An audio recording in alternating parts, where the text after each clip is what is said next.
asalaamaaleykum nuyu naa leen les patriotes nuyu naa leen j'espère que yéen ñëpp a ngi ci jàmm ma ñëwoon di ñu bëggu ñu waxtaan ci ce qui se passe d'abord ci presse bi parce que c'est vraiment désolant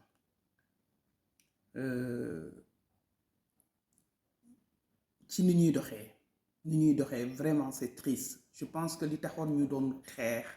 li taxoon ñu ci sonn c'était pour avoir un Sénégal différent quoi de ce qui se passait avant parce que nit ki booy xeex da ngay xeex pour benn intérêt da ngay xeex pour benn affaire boo xam ne boo gëm ok pour un changement ñun dañ doon xeex pour changement ñii d'accord c'est quelque chose qui est très normal mais suñu demee ba am changement boobu taxoon ñu doon xeex ba yàlla defal ñu loolu ñu bëggoon après on dirait que affaire yi dafa convertir léegi maintenant presse bi nga xam ne ñoo bëggoon yëf yi continuer ak avant presse bi bëggoon yëf yi continuer ak presse bi nga xam ne dafa bëggoon yëpp dakk comprendre ñu ne presse bi bëggu yëpp dakk moo ànd ak population bi parce que presse boobu dafa bëgg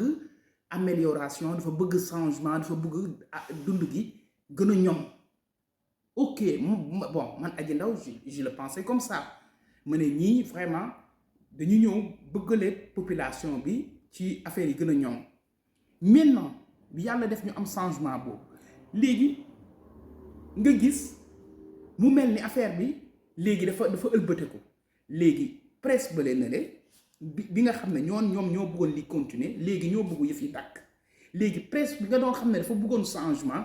ñoom ñoo nekk du matin au soir man je me dis ok peut-être je sais pas c'est difficile quand tu vis à l'extérieur du Sénégal parce que da ngay gis da ngay taal fii télé parce que fii bon taal télé tu vois les journalistes des autres pays disons de l'Europe tu vois des États-Unis parce que di nga am les chaînes américaines les chaînes européennes et tout tu vois nga la ñuy déglu c'est vrai il y a des moments yoo xam ne il y a des moments yoo xam ne ils parlent de politique ok mais si tu regardes toute la journée est-ce que des fois il y a des jours qu'ils parlent même pas de politique ils te parlent de développement ils te parlent de la population nga gis journalistes yi jóg dem def des enquêtes et tout jël dossier bi dóor ci table bi jox ko état bi jox ko les députés xam nga ñu càmbar ko loolu c'est aider l'état yow mi bëggoon changement c'est ça ton devoir en tant que journaliste mais c'est pas du matin au soir tu es là tu quittes ta maison man Sénégal rek laa gis parce que j'ai des amis journalistes fii donc je me suis dit aji kon yow dafoo ndax ñii ay doomu aadama lañ ay nit lañ ñee it ay doomu aadama lañ ay nit lañ ñii da ngay gis da ngay ci oo kenn bon on va prendre l'apéro non je suis dehors je suis là mais Sénégal da ngay gis journaliste day xëyee këram dem ci plateau bi wàcc ñibbi këram et il te dit que ça journaliste la mu lay reporter di la liiral li nekk ci journaux yi yow mun nga ko lire tu as pas besoin de lui pour mu wax la xam nga li nekk ci journaux yi ok il le fait c'est bon mais après il passe tout le temps à parler de politique ce journaliste bi woon changement mais à la fin li xewoon démb ak xew tey c'est la même chose rien n'a changé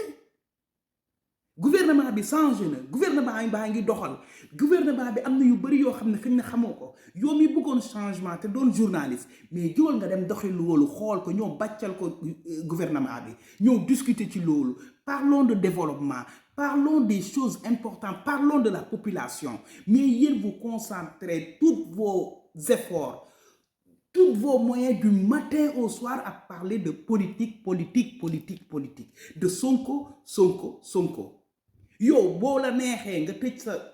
téléphone tëj sa télé pendant une semaine soo ñëwaatee la même chose la ñuy waxaat des fois tu dis bon je vais voir ce qui se passe là-bas bon li nga fa bàyyi woon il y a 2 heures de temps il y a 2 jours il y a une semaine même chose nga ñëwaat fekk ngeen bëgg ne pays boobu dina développer et pourtant un développement peut passer par les journalistes ni journaliste comme genre Pape Alé comme genre comment dirais-je y en a plein y en a plein y en a plein comme genre Babacar Touré comme genre je sais pas Pape Sané y en a plein des journalistes y a Mame Biram Wathie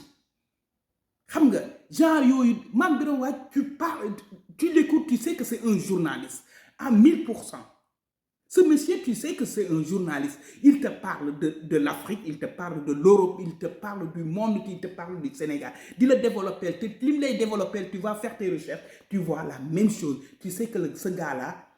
il est instruit, ce gars-là, dafay dem xel bi da koy yóbbu dem utiliser ko quoi li xel di jëriñ. Un Pape Alé, tu vois, tu le regardais dans son truc avant, il te parlait de tout, pas seulement de politique. Il va à la RTS, tu vois RTS changer parce que il y a tout. Tu nga xam ne instant bi kat bu ma demee RTS lii laa fay fekk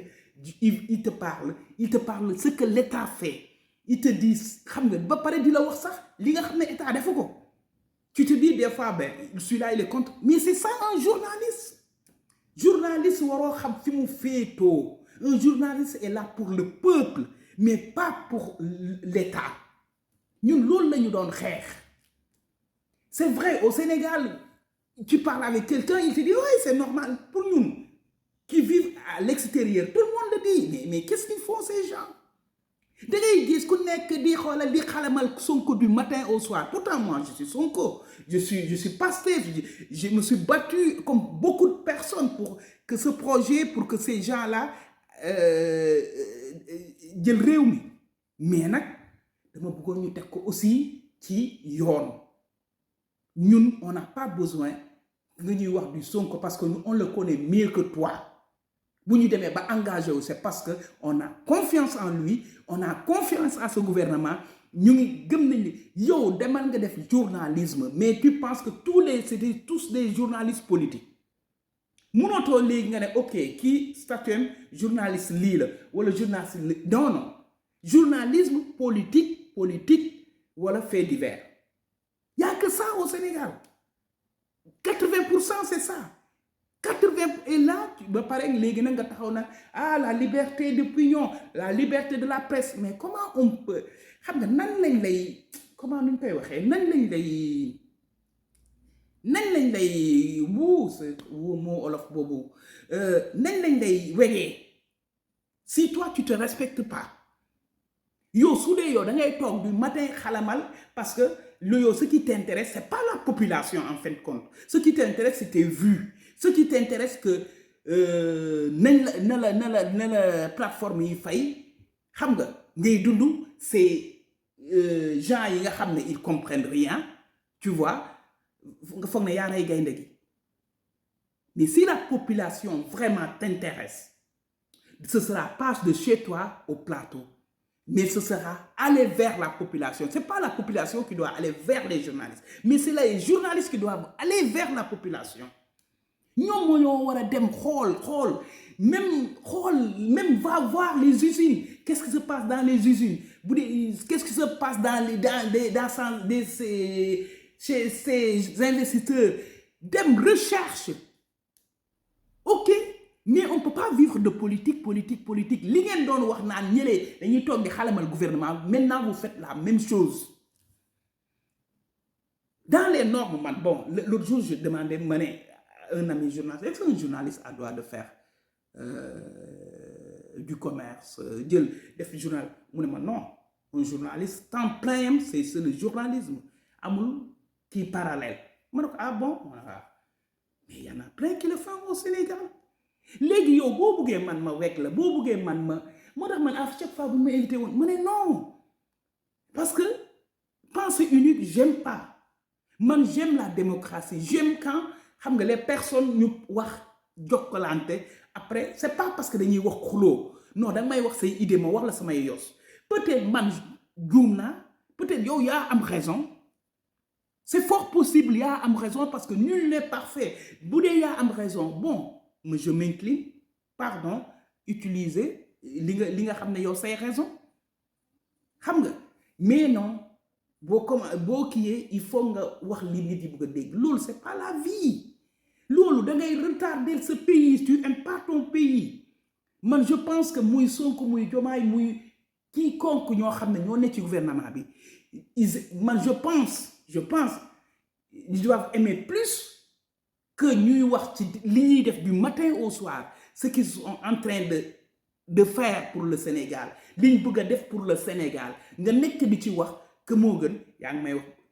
Bougane jàpp nañ ko Bougane lii di may kii nu mu tuddati di may gëdd Bougane réseaux sociaux yi nekk ci Bougane ils pensent que ils font du mal à Bougane non yow yaa ngi jàppale Bougane parce que Bougane il veut se faire connaître par A ou par B yow stupide que tu es là à parler de lui donc yaa ngi dugg ci turam nga ne nii mais pourquoi ces gens il y a beaucoup de vous-même vous le dites il y a des journalistes yoo xam ne ils sont corrompus mais ñooñu bu ñu ñëwee wax benn tooxi doo ne yow nga nekk ca ñoom loolu lañ doon ut li ñu bëggoon am nañ ko mais il faut être plus intelligent que eux bu amul loo xam ne lu mun a yóbbul askan bi kanam les gens parlent même pas c'est pas mon problème ce que vous faites là c'est pas du journalisme les journalistes on les compte au Sénégal il y a une 20% peut-être de journalistes il y a 20% des gens yoo xam ne da ngay toog tu es content d'être noir tu es content d'être africain tu es content d'être sénégalais parce que tu te dis voilà ñii seen métier jox nañ ko gëdd mais non ah mais attends xam nga am na yoo xam ne c'est man soo buggee ma wekk la soo buggee man ma am un respect envers toi le respect yow yaa koy sàmmal yaa koy defal sa bopp quoi d'abord parce qu'il faut se respecter pour que les gens puissent te respecter bon man loolu laa xam un jour j'ai entendu Moustapha Diop mu ne ouais, il y a des journalistes des partis politiques ça c'est vrai j'en vois mais ñooñu dañuy wax ci parti bi lan la mun a apporter pays bi ci parti bi lan la war a mun a def il parle mais du développement du parti mais pas de la personne c'est ça la différence je suis bien d'accord quand il dit oui il y a des journalistes yoo xam ne dañuy spécialisé wu ci parti boobu et tout mais va écouter ces journalistes qu'est-ce qu'ils parlent de ce parti duñ la nekk foofu naan la diw du matin au soir non ça n'existe pas ces journalistes dañ lay wax li parti bi mun a apporter les points forts du parti qu'est-ce qu'ils peuvent faire le développement qu'ils peuvent amener mais pas de la personne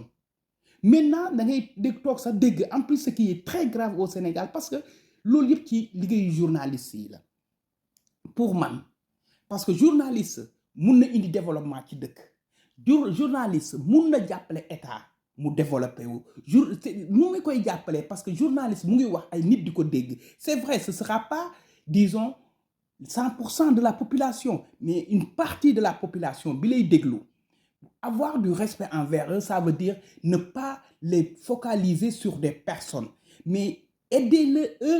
à ces gens à se développer parle-leur du développement un changement radical ça veut dire aller directement dans le développement mais pas de la personne ba nga xam ne nit ñi mujj gi c'est peu de gens là ces gens là dañuy dem en pensée unique pour ñoom ils doivent seulement xalamal benn doomu aadama non c'est pas ça on s'est pas battu pour xalamal dégg nga man je dis parce que c'est vrai quand on dit au Sénégal il y a des journalistes financés par des personnalités politiques mais mënatuñ ko weddi parce que je me dis que cette personne que il finance directement ou indirectement peut parler de cette personne ça te ramène de l'argent c'est comme financer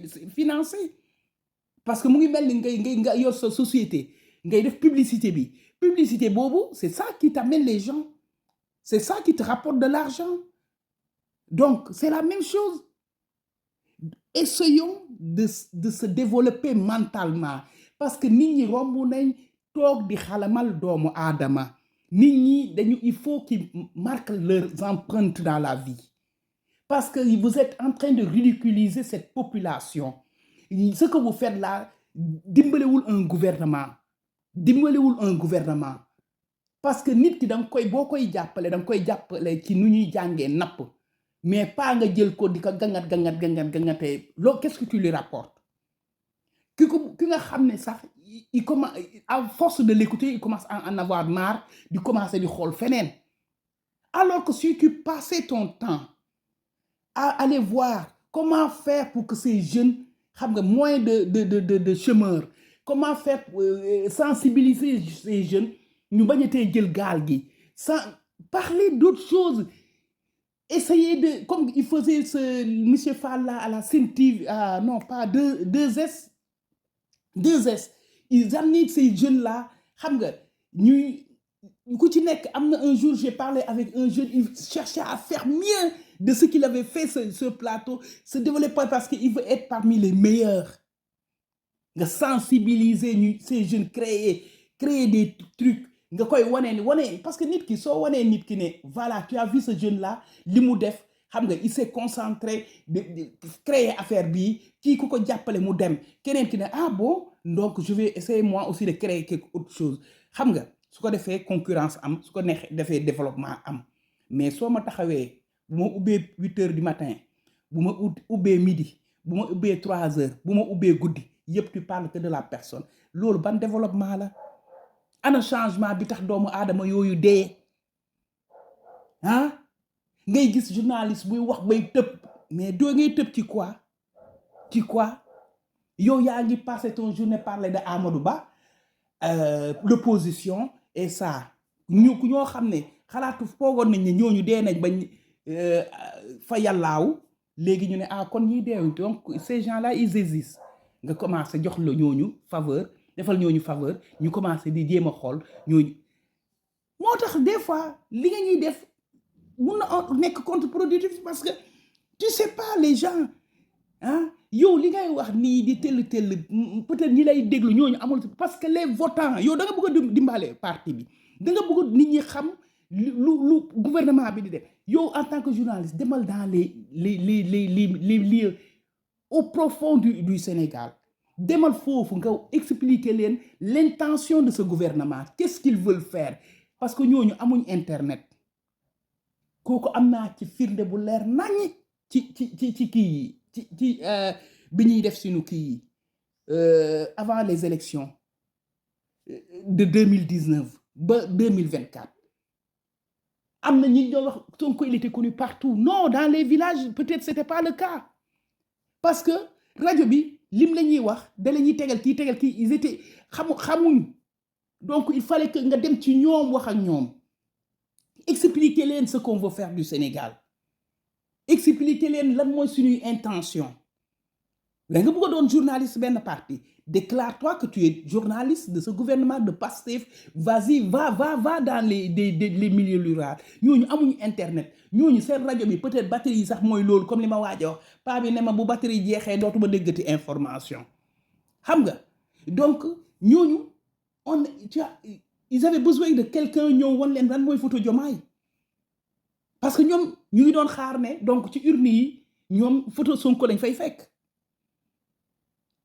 xam nga donc il fallait aller vers eux pour leur dire non Sonko kii la teg kii mooy Diomaye boo demee kii nga fay fekk suñu fa deful woon loolu donc vote boobu dañ ko doon perte te rappelez-vous que dans les milieux ruraux c'est là où il y a les votants foofu da ngay dugg ci village ci chef de village bi ba ci ki am 18 ans ñëppay voter parce que c'est ça le gouvernement Macky Sall avait fait fexe ba ñoo ñëpp am ay pièces d'identité pour am ces trucs de xamu social je sais pas quoi donc ñoo ñëppay voter ñooñu ñoo tax nit yi di wax boo demee ci kii yi comment man de bëggoon naa voter ci ville yi mais sama carte d'identité parce que amuñ jot sax pour dem jëli seen carte d'identité parce que ñu ngi toog di déglu des gens qui parlent du matin au soir de politique léegi nag yow buñ la waxee dara ne vous êtes financé par des partis politiques ngay mer mais nit ñi lan lañuy xalaat c'est normal que nit ñi xalaat loolu yéen a war a mooy seen bopp respect xool leen ci Pape Ali Niang vous avez il y avait des grands journalistes xool leen ci Pape kii Mame Biram Wàcc Des journalistes comme ça que tu es content parce qu'ils te parlent de quelque chose de réel. Mais des fois da ngay gis plateau nit commencé di wax développement sax journaliste bi tourné waat la ba nga ñëwaat wax ci doomu aadama parce que ça l'intéresse pas pour moom nit ñi pour ñu dégg ko il faut mu wax ci doomu aadama ba pare ngeen ñi mer buñ leen waxee dara parce que ce manque de respect envers les journalistes yéen a ko créé. Regarde autant boo déggee nit journaliste la ci koñ bi boo déggee ni kii journaliste le respect que tu avais mais maintenant c'est quoi journaliste ci bopp ñi doo xam daal moo tax daal il faut ngeen changer mode de faire il faut ngeen changer mode de faire. Il faut que ngeen changer mode de faire parce que c'est pas ça du journalisme ou da ngay doon journaliste politique keneen ki doon journaliste lële mais attends c'est triste quoi c'est triste ñun liggéey ñu woon pour loolu ñun on veut ba léegi da ngay gis sax des ministres ñu dem ou des DG dem ci plateau il te dit j'ai entendu sur les réseaux sociaux qu'on parlait de ça wala c'est même les réseaux sociaux ñu ngi doon tourner affaire bi. Yow en tant que ministre DG ñu fal la pour nga liggéey ngay toog di déglu réseaux sociaux yi waxu kii ñun faluñ xale yi deewuñ pour dégg ministre ba ne mu ngay déglu ay réseaux sociaux yi wala un DG wala ku ñu nommé muy naan mu ngi déglu ay réseaux sociaux yi wala ça non parce que yow bu dee yow liñ la jox ñi fekk nga fa tooxindoone yii ñiy def tooxindoone yii ñu def mu rëy gi ñu wax yow waroo am temps xam li xew ci réseaux sociaux yi. yow waroo am temps xam ci réseau li xew ci réseaux sociaux yi et ça c'est triste parce que ñun xalaatuñ woon ne des nit Pastef wala ce gouvernement dina fal ay ministres yu tal di dem di déglu li xew ci réseaux sociaux yi wala des DG ou des gens xam nga nommés et tout ça wala un gars il doit se sortir se justifier yow booy justifier yow journaliste moo lay naan tu dois te yow xam nga bi nga war a justifier ou pas. C'est pas le journaliste bu lay journaliste di wax ba tax nga war a def conférence de presse ou quoi c'est quoi le problème travaillez faites votre travail ñun looloo tax ñu nommé leen n'ayez pas le temps de regarder les réseaux sociaux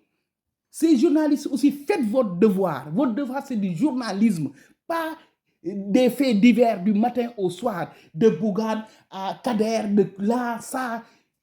ne ba pare ces gens ridicules boo waxee ñu ne non il faut penser unique man Adji Ndao kenn du ma penser loo pensée unique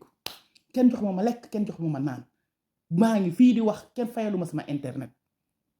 waaw dama daan wax démb gëm li may wax tey dama koy wax gëm li may wax du ma raayal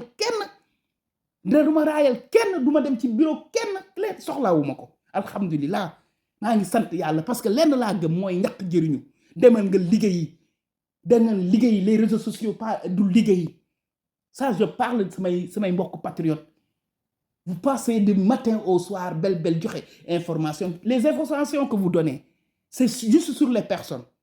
Jamais ce que fait l'État. Man damay dem xool l'État ce qu'il est en train de faire ces pauvres gens. Regardez ce que le président de la République est en train de faire. Regardez les contrats. Il ne te parle même pas de ça. Te ñun patriotes yi ñun ñoo waroon def loolu. De mettre en avant ce que l'État fait comme ni ñu daan def lu Pastef defaan ñu ko doon mettre en avant parce que ñëpp lu duñ waxtaan lu dul Pastef ñun c'est ça qu'on doit faire loolu mooy communication Pastef loolu mooy communication gouvernement bi xoola ku bëgg a wax ci ay nit nga dóor fële tegal li gouvernement bi di def du matin au soir xoolal jéemal nga sensibiliser jeunes yi ñu dem uti liggéey sinon boo ko buggee boo ko bañee xale yi dinañ jël gaal gi parce que Sénégal c'est dur da ngay wax ak nit ñi léegi luñ lay wax da ngay wax ñu ne waaye yow yéen seen gouvernement bi métti na de yi fi dafa dëgër de dëkk bi dafa dëgër doo xam looy wax dëkk bi dafa dëgër doo xam looy wax non lañ ci début bi il faut nag mu dëgër le début pour mu neex après ok mais les gens est en train de dire ça yow tu te concentres à parler de la personne fexeel xale yooyu jéem a am ci lu ñu jàpp il y a plein de choses à faire. Mais yow kooku bu nekkee bu mu lay déglu ngay wax ci ay nit moom mu ngi war a jël ut lu mu jox ndeyam ak baayam mu ngi war a jël ay jabaram xoolal détenu politique yi ba ñu génnee ba léegi ñu ngi nii kenn liggéeyu ci majeure partie bi liggéeyuñ seen liggéey yàqu na ñii ya ngi taxawal da ngay dugg seen groupe bi da ngay mujj génnaat parce que rocceeku 2 heures du matin laa def parce que boobu xamatuma ma ne regarde-moi comme souffrent ces gens. Comme souffrent ces gens qui se sont battus pour que ce gouvernement se met en place. Hein? Xoolal loolu plein de choses à parler yoo xam ne yu am importance la mais non ñu nga ca Bougane ñu nga ca Amadou Ba ñu nga ca politique ñu ngi ca Sonko du matin au soir ah teg leen doomu jàmbur bi te jël Sénégal mooy doom bu wóor bi mooy Sénégal wax leen ci Sénégal dugg leen ci àll bi dugg leen wan jeunes yi ne xoolal àll bi ni mu ngi nii ne bayang xoolal li ngeen mën a def fii xoolal ni ñu mën a développer fii jéem leen ngeen doon des groupes jéem leen def lii kii gouvernement bi financé leen ngeen mën a am liggéey ngeen bañ a mën a dem ci gaal yi mais bu ñu waxee ñu naan gaal yi de 200 personnes dee mais 500 sax personnes dina dee parce que xale yooyu dañoo sonn. waaw dañoo sonn yéen fayee ko par fin du mois mais xale yooyu amul lu ñu lekk yow da ngay dugg sa messenger amul jour boo xam ne doo fa fekk lu tul 20 de personnes yu lay ñaan amul chaque 6 mois nga change numéro de téléphone parce qu'il y a tellement de gens ils font que tendre la main messenger moom da ngay xoolal message boo lire bi ci topp ñaan la mais ñooñu ay góor lañ bu ñu sañoon du ñu ñaan bu ñu sañoon dañuy am li ñëpp am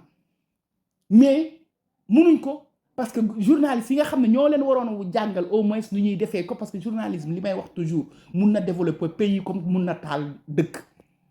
ñun nag Sénégal ñun suñu bos moom wax lañ ko defee foog na ñun journaliste mbel la alors que c'est pas ça je pense pas que c'est ce qu'on vous a appris à l'école c'est pas ça je suis désolé de vous le dire. J'ai des amis journalistes des vrais amis waaw mais nag man ci dëgg rek la ñuy ànd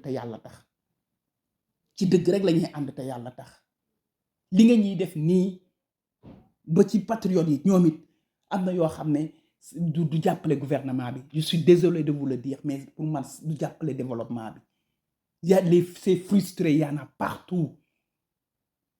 nit ki bàyyi ko mu wax li nekk ci moom da ngay def benn sax kii nit ñëw dal ci yow man boo dalee ci man qu'est-ce que ça m'importe la merde c'est toi qui le vis c'est pas moi man je dis ce que je pense ce que je veux ce que je crois duma maral kenn ci kaw suuf ndem ba may doon aji ndaw xale su ndaw nekk fii di ko raag ak tubaab yi boo gënoon a métti waxatuma la tey nag ba ma demee ba nekk mag nekk alhamdulillah di benn vaurien boo xam ne moom foog na ne boo jaamuwul nit rek doo yor am mu ngi jógee ci liggéey ñàkk jëriñu